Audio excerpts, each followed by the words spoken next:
Good evening, ladies and gentlemen. You're very welcome to the inaugural Manufacturing and Supply Chain Awards presented by Irish Manufacturing Research and Premier Publishing and Events. COBOTS were delighted to sponsor the Manufacturing and Supply Chain Awards because we have an interest in collaborative robots and we want to promote it around the country. COBOTS are involved in 3 of the projects that are up for awards tonight, and we hope that one of those is going to win. And I'm delighted to be here with you, celebrating the manufacturing and supply chain industry across the island of Ireland.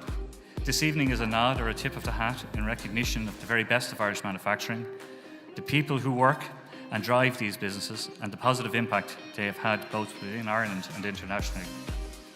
Our first category this evening is the best use of robotics, sponsored by COBOTS.ie.